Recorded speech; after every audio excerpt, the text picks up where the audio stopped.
back, everyone, to another episode of LANCESCURV.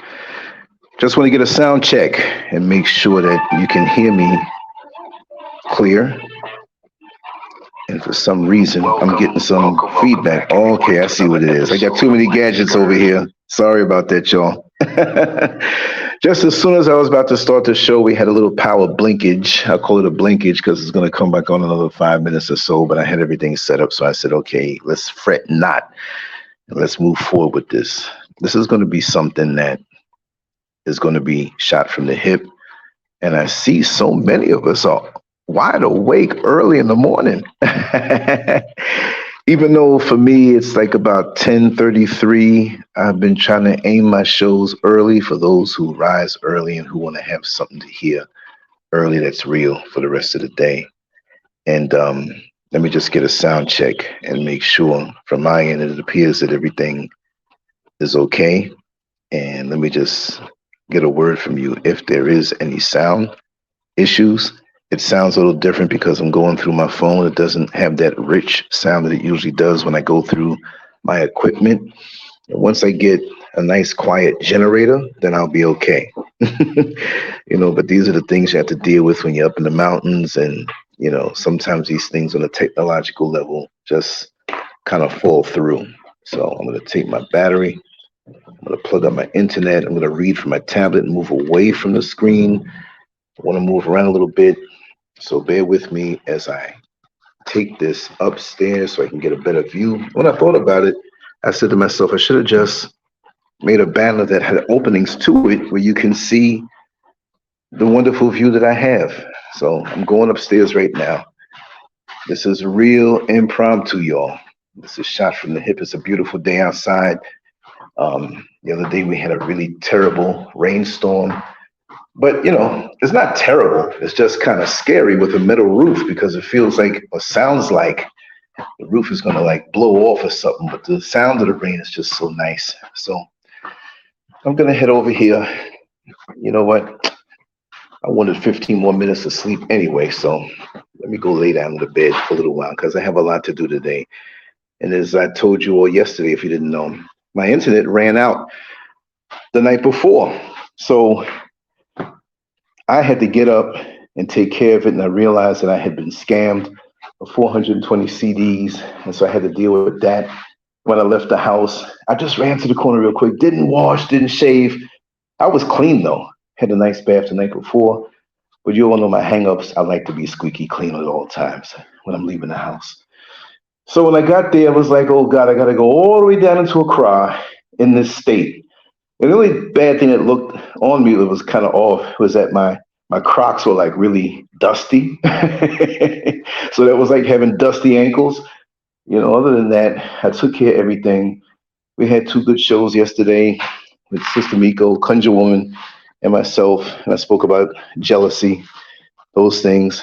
Excuse me if I sound like I'm out of breath. I had a belly full of food and I ran up them steps just now. Let me get myself situated and let me see. Is the sound good, y'all? Okay, good. Jabari, you told me. I didn't see, Today, I wanted to touch on fear. Later on today, we're going to do more shows, of course. I do have to make a run out, which is not going to take long, maybe 2 or 3 hours. And when I come back, we're going to talk about more things, right? But this is shoot from the hip, y'all. I'm going to read off a few things that I jotted down, but I think you'll enjoy the authenticity of a if it's not face to face, but just a conversation. I'll do more face to face stuff. I'm not hiding anything. I just want to focus in on the topic. And I wish you all the best of mental health, physical health, spiritual growth and health, because we're going to need that in these days. And just understand, I'm just a regular dude. I'm not trying to be somebody's philosopher. I'm not trying to be somebody's a therapist. Although maybe some of the things I share may be therapeutic. I don't know. I'm just hoping that everybody feels good right now because, we're living in a crazy world right now. And in all my years of living, I can kind of say that because I'm accruing more and more years and faster. I've never seen this.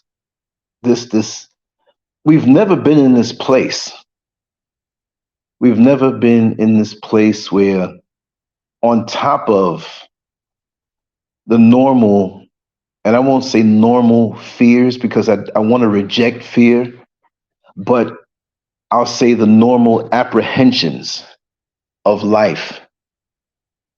When a mother has a son that has to go out into the world, maybe he's going to school or he's in the workforce now, he's out of school, and she wonders, is there going to be a police officer that harasses him and does something to him where he may not come home alive? You know, you might have a pregnant mother who had miscarriages in the past, and now she is with someone new, and she really wants to bring this child, but she has in the back of her mind that, oh God, I got to really be careful. You have people who are stressed, and it's real. We're not going to celebrate stress. We want to beat stress down. But it is a constant battle over all of the positive words that one will hear when they go to a house of worship, when they're encouraged by somebody else, when they're feeling down. There's that thing in the midnight hour, that first sharp jab of a toothache that you realize, oh my God, I got a toothache. And you feel the adrenaline, like, oh my God, I hope this is not going to be so bad. I got to go to work tomorrow. I can't deal and take off for the toothache. I don't even have enough money to deal with pulling it out, whatever. There are those moments that bring us into this place of stress and fear. And I'm not trying to bring anybody into that deep, but this is not a fear-mongering kind of talk. This is more of a positive talk, but we have to acknowledge what we're feeling. That's the only way we're going to be able to conquer it. Sometimes, back in the days, not so much now because most of us pay our bills online. They come out automatic sometimes. Sometimes we just have to, juggle a little bit. But back in the day, when one would fall into a depression of some sort, or just want to take a mental break from everything that's looming over you, those bills keep coming in.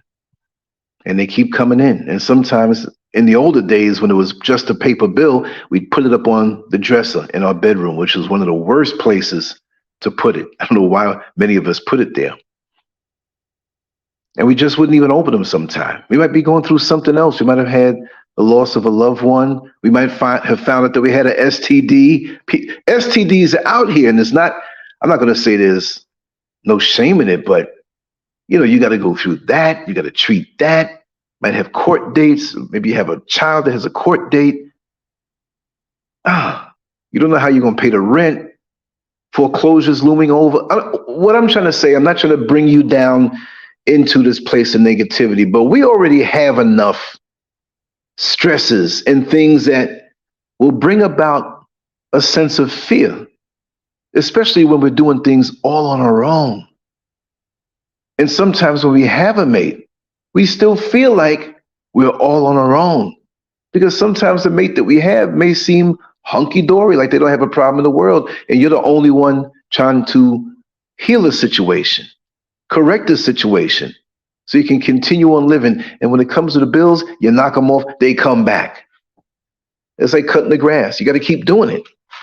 That's why some people concrete off their yards so they don't have to deal with grass or anything. There's always something coming at you. And now on top of all of that, we can't get away from these mind-controlling so-called mainstream news broadcasts that put us in a place of even more fear. And it's overwhelming. So if we have a propensity to take a little drink before we go to sleep to relax our nerves, we're buying out the liquor store. If we are into substances, then now we might be a full-blown addict. The fear of this so-called reality. But is it really reality, or is it just perception? Because when I see the word fear, right after that, I see the words anxiety. I see the word control. There are other things that come along with it, and we begin to feel trapped. But here's my thing. My Creator did not put me here to fear any man-made situation, and I'm going to fight it. But we have to learn how to detach from it, not try to escape the reality of what possibly could be. If there's a terrible rainstorm, or maybe a tornado that just past our dwelling, just past our home, but it lifted up a part of the roof, and water is coming on the inside, do we say, well, that's my perception, that's not reality? No, that is reality. We have to deal with it. We have to be prepared for it.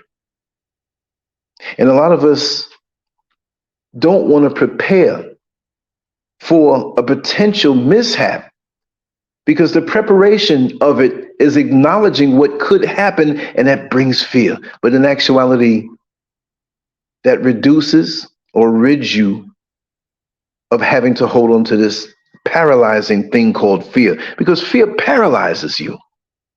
It makes it where you can't act properly. I mean, if you're walking across the street and it's no car on either side coming down, and all of a sudden you see a car speeding towards you, it's kind of hard not to be paralyzed and caught up in the fact that you might get hit, right?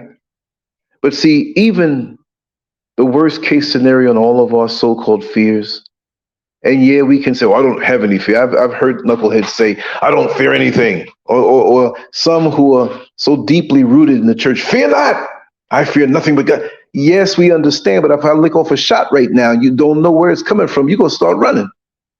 So I'm not saying to admit to fear, or you're running around here scared and you're biting your nails and, oh my God, and you're up under the table, balled up.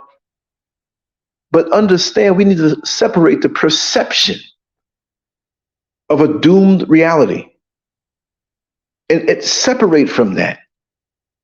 Because while we all watch and sometimes feel helpless on what might go on in the world, we have to understand that we were given our lives for a reason, and that there's things that we all can do to prepare for mishaps and take back control of our lives, because fear can have a deadly grip on us and render us useless. And I'll use a word that many men don't want to hear. It'll render us impotent. And I don't mean the sexual variety, but impotent in our ability to execute our positioning as a man. And also for the women, as a woman. And sometimes we can doubt ourselves. Sometimes we self-reflect and feel as though we're coming up short. But the self-reflection is very important for you to do. See, fear can have a profound effect on human beings. And in troubling and stressful times, it can be especially crippling, right? And how is it crippling? Well, number one, physical health decline. Fear triggers the body's stress responses, leading to increased heart rate, elevated blood pressure, and a weakened immune system. Chronic fear can contribute to various health problems. To combat this, practice stress reduction techniques such as meditation, deep breathing, and regular exercise. The regular exercise, that pulls stress out of you, I can tell you that much. And I'm not a person who has been exercising like I did when I was a competitive bodybuilder and deep into that. But I'm going to be doing some things, and I'm looking for a set of weights around here, good weights, right? I'm going to have some shipped out, because I need that right now. My body, I'm using it. I get in the yard, I take long walks, I'm active, but I also sit down a lot. But I need more of that. Because with all the peace and tranquility and meditation and deep thought, I need to increase that, so that that other side of things, the rest and recuperation, benefits me more. Because if you don't start your car for a week, for a month, for a year, you tell me after a year of it sitting in the yard how it's going to react to you trying to start it up. I don't care how brand new it is. We need movement. We need circulation. When we sit still and don't have anything self-generating from the inside, I know this for a fact, that We get stagnant, and we're vulnerable to the stimuli that surround us. Again, back to the mainstream nightly news. People who choose what they think is important for news for you. But understand when you watch the news, okay, it's a business. This can reduce fear immediately when you realize it's a business. And it's the job of the news, because lots of times on NBC, ABC, CBS, Fox, CNN, a lot of it is 24 hours. They always have breaking news, but they have sponsors, and it's their job to keep the butts in the seats so that the sponsors who are paying for that news program to go out there can get the ads out. So it's an exchange. So they will season the news, they'll slant the news. If you look at different news platforms, independent as opposed to so-called sponsored and mainstream, it's a whole different vibe. And most of us don't even know what's going on around the corner from us. Most of us don't even know what's going on in our own community, but we are fed these things that keep us in fear, keep our butts in the seats to be peeled back to see what's going on while their business deals go on. And these people hustle us and hustle our mind and keep us there with fear. See, pleasure and pain are the most highly motivating feelings, right? Sensations in the world. We want to run away from the pain and we want to run to the pleasure. Now, I'm not saying we need to run to the pain. Who wants to run to the pain? But there is a measure of discomfort that we must indulge in, that we choose, not that somebody else is putting it in our mind, that we choose. Like when you say, hey, I'm going to go to the gym. But there's a certain amount of pain, not only when you go to the gym and feel the burning in your muscles or feel your short breath because you haven't pushed yourself on a cardiovascular level for a long time, but the pain of pushing yourself up out of the bed. Even when you get your 8 or 7.5 or 8.5 hours, whatever it is that you require, even when you get that and you're forming a new habit, it is a measure of pain. I don't feel like getting up out this bed, right? But then we can also use fear as a motivating force also. See, fear is like fire, right? The fire cooks your food, right? Because you control it. The fire keeps your house warm if you have a fireplace. Even if you don't depend on the fireplace, you cut the regular heat off and say, hey, we're going to rock with this fireplace tonight. It keeps your home warm. But fear out of control consumes you, paralyzes you, renders you useless. So we have to know how to control the fear and aim it where we need to aim it. So in the example of you going through the pain and sacrifice of getting up in the morning to go to the gym, go for a walk, go for a little run, whatever it may be, do yoga or whatever it is, then motivate yourself by saying, if I don't do this, I may end up with a heart attack. If I don't do this, I may end up with poor circulation issues, diabetes or stroke. Sometimes a little sprinkling of the fears that many of us have in a controlled fashion can motivate us and not bring us these health problems. I'm kind of rambling right now. Let me just tell you a little trick that I used to use back in the day when I was training for competition, right? I would go to work, come home, eat my food. I'd always work jobs that were kind of early and late, but back in those days, it was always something early. And eventually I began to train early. But in these days, I would go in the evening. So I would eat all my good food and everything, relax. And at that time with the schedule that I had, I would always make sure to leave at 5 o'clock on the button. I had to meet my training partner at 6 o'clock. Now, in those days, we were training much more than necessary. I learned through my own body and different injuries that I had. I learned from that. But at that time, we were training several hours a day, 6 days a week. And the only thing that saved me was because I was eating top-notch food, nutrition, supplementation.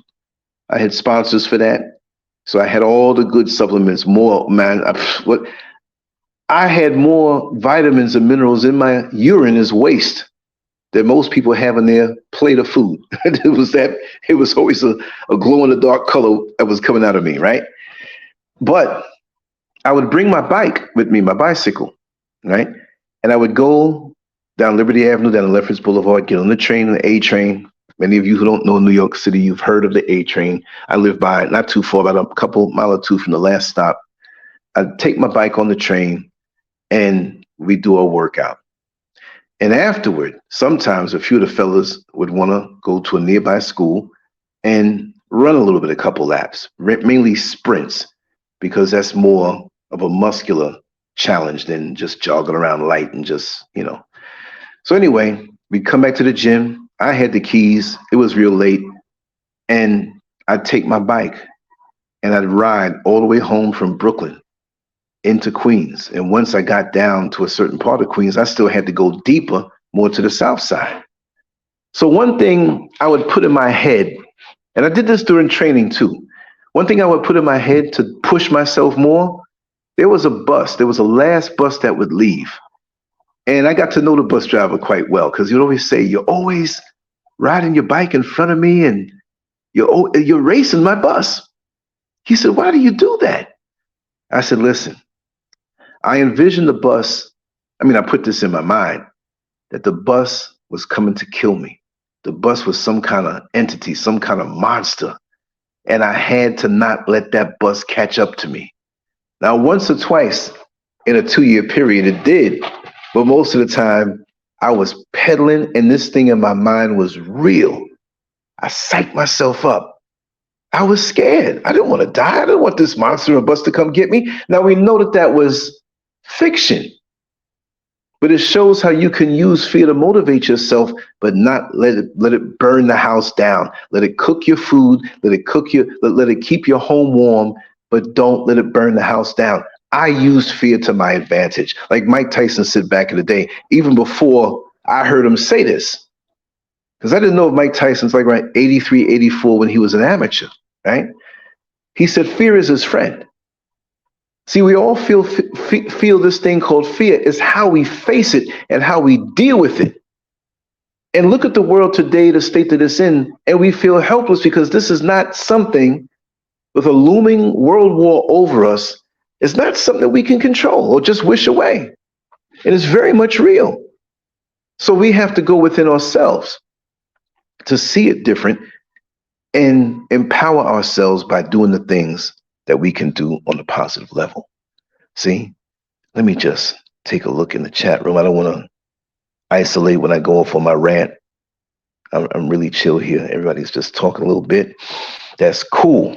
Another point I want to make is fear, it brings a reduced decision-making ability. Fear can cloud judgment and hinder decision-making. To counter this, make a conscious effort to gather information, consider alternatives, and seek input from trusted sources before making decisions. Don't just make a decision based on fear. You might be making the wrong decision. You might not be informed properly, right? You might just go jump off a bridge if you think that, you know what I mean? Oh God, there's some tigers on one side and there's lions on the other. How do you know this? Somebody told you this? I saw it on the news. It could be a simulation. It could be, it brings me back to, what is it? Was it, I say Orson Welles, but who was the person who had the broadcast? Was it back in the 30s, the late 30s? Was it 39? Water Worlds was over the radio and the alien attack. And it was just a radio show. And people were listening to this radio show that was just fiction, but the sound effects were so good. And the way they shared this calamity, which was fiction, was so authentic and so convincing that people were committing suicide. People were jumping out of windows. People thought that they might have saw a plane somewhere in the sky in the distance behind the fog. Oh my God, there's one of the aliens, and killed themselves. Perception, perception, perception. Isolation. Fear can lead to social withdrawal as people isolate themselves to avoid perceived threats. Maintain social connections by reaching out to friends and family, even if it's through virtual means, to combat isolation and loneliness. Because you know what? The isolation, if it's not a healthy isolation, where you want to isolate yourself away from knuckleheads or people who you know don't like you, can't stand you, and bring a negative energy not only to your life, but to their life as well. That's a good isolation. But this other type of isolation, where you pull away from those who can be positive to you, and also to really rid yourself of fear, just reach out. Just reach out to other positive people. They might be feeling a little fear. You ever get a phone call sometime where you're feeling a little lonely? You're really too, not lazy, but you don't want to get up and do anything outside, but you're just in one of those moods where you wish you had somebody to talk to. Then the phone rings, and it's a person that you didn't think to call them, but wow, this is the perfect person. And they take your whole mind away, right? Perception is everything. How many times we're down and out, we just paid our bills, but we don't have much left over. It's like, I got to live with this to the next payday.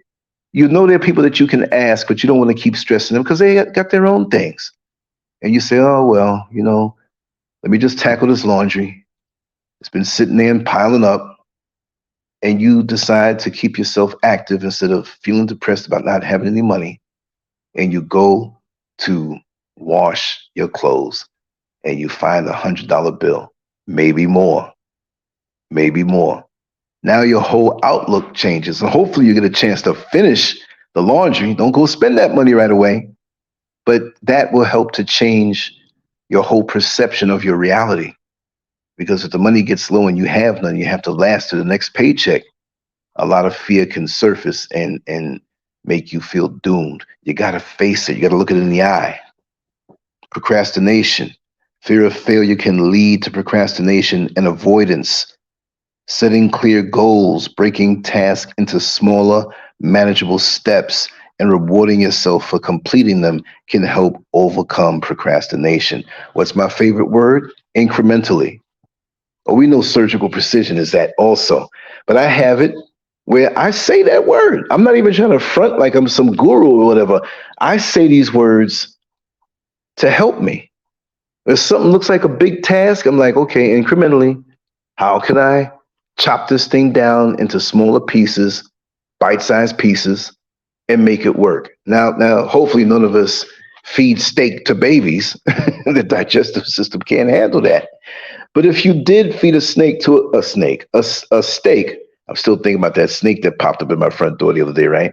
I'm in the house looking. That's not fear. That's just using fear to keep myself protected. But you got to make sure you can't have your screens open. You can't have any little crack or any little because they'll find themselves in there. And I might not have time to grab the video camera to share it with you. I might be running. Feet don't fail me now. But yeah, so breaking things down, you know, in bite-sized pieces. You break the little pieces down of steak and feed it to your kid. Don't do that, though. Don't do that. That's not good for them so young. Maybe not at all. Negative self-talk. Fear often fuels self-doubt and self-criticism. Challenge negative thoughts by practicing self-compassion and positive affirmations. Seek support from a therapist or counselor if negative self-talk is persistent. Look, you can talk your way into victory. You can talk your way, people go for hypnosis. But to me, and again, there are things that I've done in my life that I stick with all the time. There are times when I do feel down. I never really feel hopeless, but sometimes I may feel a little down more than when I'm up. People say, man, you're up all the time. That's true because I keep the practices in motion because I know what it is, and I keep my boat watertight. I keep my spaceship airtight. I proactively go after these things so I can produce more and be consistent in my life with the various things that I do. You may see it here online. Like the comment was made last night by a brother. He said, Lance is a machine. He's consistent. Now, that's a compliment, and I take it. I understand because that's the way it appears. but I know I'm not a machine. But I do press forward with everything that I have. I've learned to do that from very young. And so there are things that I practice, there's things that I do.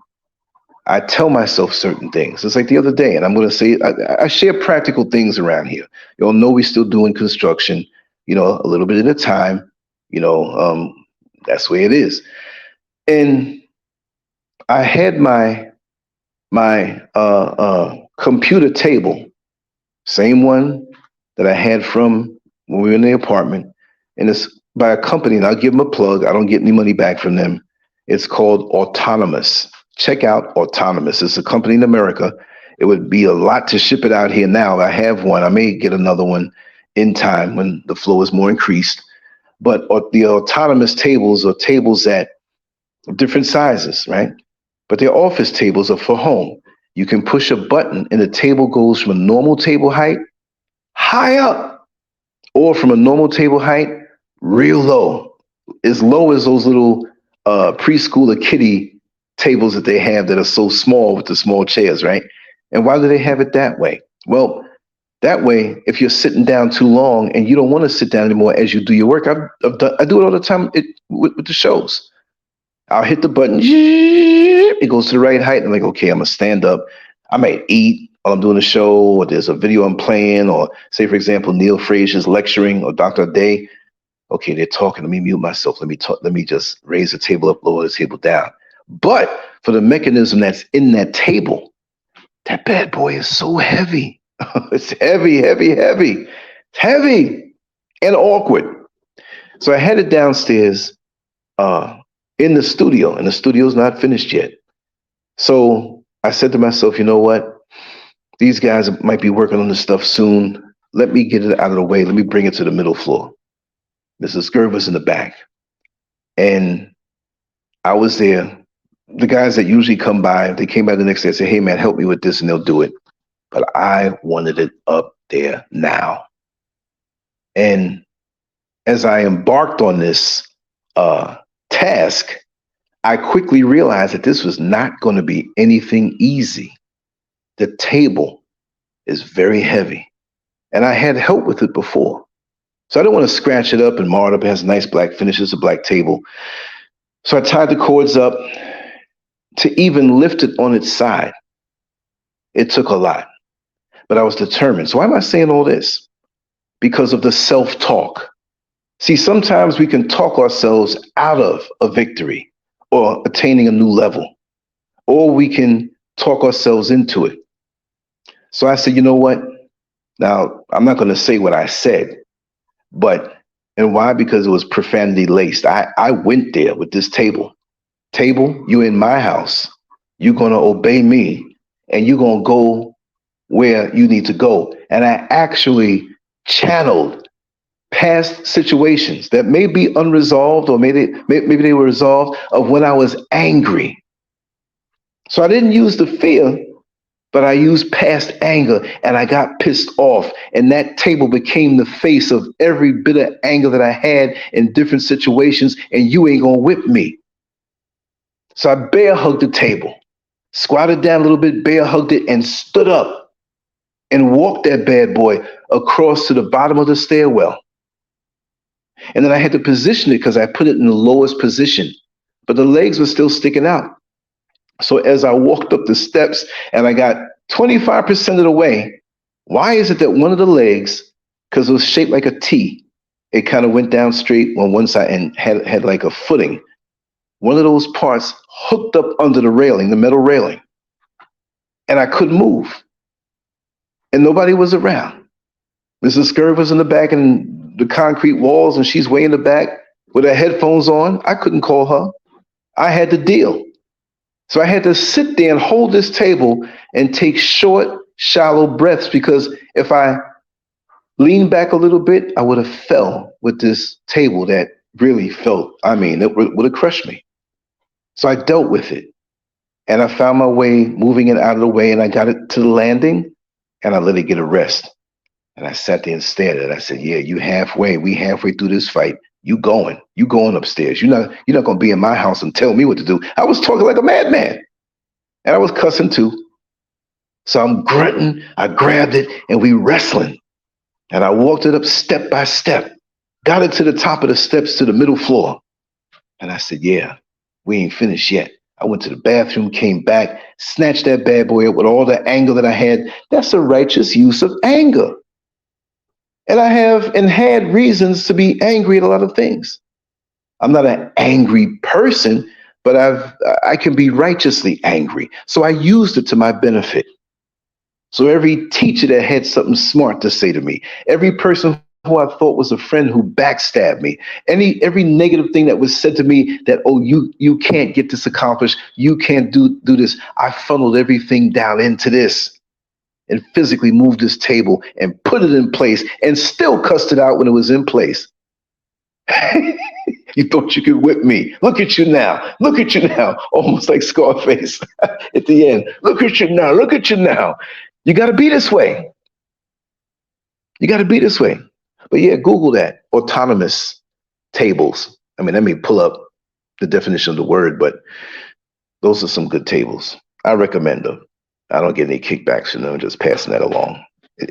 As you get older, you really appreciate that. And they have smaller ones now where you don't have to have it as wide, more variety. And they have a lot of accessories with that. And you'll be able to get more out of sitting by a computer, sitting by a desk when you have one of those. It's really nice. I like regular tables too, but I got to have that. So I went all off speaking about negative self-talk, but you can use self-talk as a positive way to psych yourself up because your mind is very powerful. It's just that the wear down on our senses from the bombardment of negative scenarios presented to us makes us feel a certain way, right? So stagnation. Fear can prevent personal and professional growth. Embrace a growth mindset, set achievable goals, and continually learn and adapt to new situations. That's very important. Learn and adapt to new situations. You can learn how people approach problems, even if it's not a problem, like I like to say, challenges, but just from being around people who are problem solvers, who are progressive, even if it's an issue or something that doesn't pertain to you. You might hang around somebody for 15 minutes who's doing construction. And the way they go about methodically solving an issue will put you in the mindset, I'm a winner too. I can do the same thing. You know what I mean? So don't find yourself sitting too long. Now, we can be moving. We can be in the mall, walking around shopping. We could be, taking a walk. We could be doing housework, but your mind can still be stagnant. It doesn't mean when physically you move that your mind is moving also. Usually it does. It will dislodge you from a negative place. But physical movement doesn't always mean that you're a positive person, because there are a lot of people who physically move themselves in the gym and work out and have fabulous bodies and they're negative as hell. You know what I mean? So you got to be careful with that. So on top of that, reduced productivity. Fear can hinder focus and productivity. Develop a routine, set priorities, and use time management techniques to stay on track to meet your goals. That's one of my things. Unless it's something dire, unless it's a dire situation that I have to get up and get out of the house. Like when I didn't have internet, I needed my internet to do the shows that I did. That's why I didn't do anything early yesterday, because I didn't have it. I had to go all the way down into the city. I said, okay, in this fight of positivity, I'll take that. When I get back home, I'm going to catch up and I'm going to do at least 2 shows. And I did. The one with Miko and the other one on jealousy. That's just my routine. I stick to that routine. You wake up, you get a little bite to eat, and get on it. That's why I'm doing this show right now. That's the new routine. I didn't run into a snake like I did. But that was the realistic kind. There are human snakes running around here too. I don't deal with them, right? But the bottom line is have your routine. And my routine is to get up and knock off a show, a download, a thought, to speak on these things, right? Wonderful thing to do, because for the rest of your day, once you take care of that initial goal, as opposed to having it go on and last on, and you're like, oh God, there's always a reason to not do what you do. So that's the way of beating the fear of not accomplishing, because fear comes in many forms. But what if I don't do this? What if I don't do that? My challenge, I'm gonna put it out there, is that I want to start at least putting out the chapters of the book that I want to write, right? And I'm going to speak about not my whole life because it's too many things to me. I'd have to write a whole library. I want to speak about what motivated me to come to the motherland and leave America and the challenges. Because many people don't know. They're like, Lance, how did you deal with this? How'd you do it? It wasn't easy to leave everything that you know and conquer the fear of losing that. Losing what? I eat over here. I see the same sun, the same moon. I'm talking. So I'm just on the other side of the lake called the Atlantic Ocean. I don't, oh, you're so far away. And what? No, no, no, no, no, no. I'm not going to look at it in a fearful way because you know what? A short flight, whether it's 9 hours or 11 hours, depending on whether we go to another country and do a layover or go straight to New York and do a layover and come down to Florida, where in New York, I'm good. I did 30 and a half years in New York. Still have a lot of connections there. Florida, same thing. Been there for 19 years, 19 and a half years, whatever. I still got a lot of connections there. So you can get up and go to work. You can wake up, get ready to go to work for 8 hours, make the commute home. And by the time you get up, if I get on that flight, and by the time you get home, I'm there. So it's a time thing for me. It's not a distance thing. We have the planes that can get me there fast enough. It's not going to be the same way as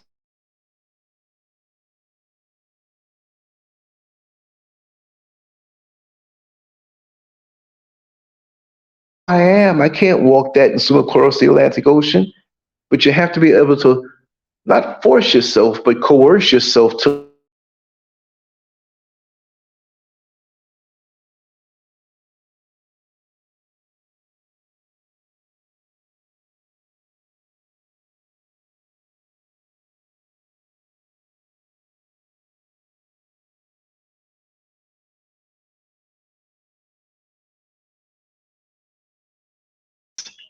And break them down into smaller, manageable parts to avoid feeling overwhelmed.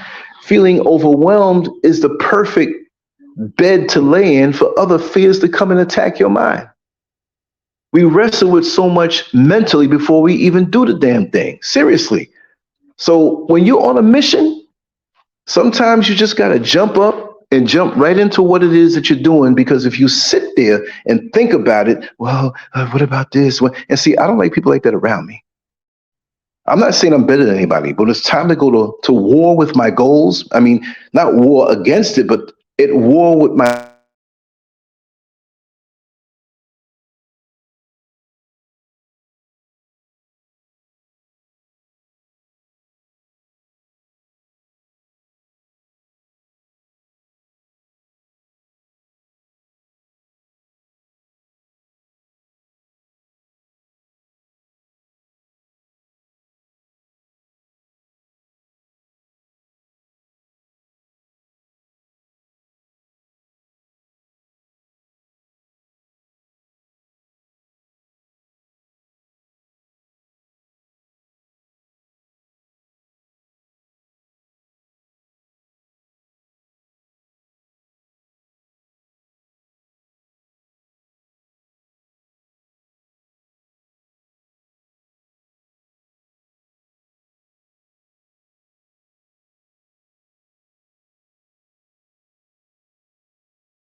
I fell off. I don't know what the last thing was that I said. The power came back on, but I'm going to continue with this show till we're done because it's not going to be long because I still have to get out and do some things. But I did fall off for a while. My phone was on the bed. I'm talking away. I was getting down, and I look on it and I say, "Wait a second. Wait a second. I'm not even connected, so I got to keep my eye on things." So let me know. Let me know how long I was gone. I know it wasn't 10 minutes. It could have been a minute or two or whatever. But let me know if you can still. Uh, okay, we're back. Yes, thank you, Master Glam. How long was I gone? Did I duck out for like a minute? What was the last thing I said? I don't know. I'm back, and most of this is over. I do have to get out of here, but I want to make a few more points. With fear, it can cause a lot of sleep disturbances.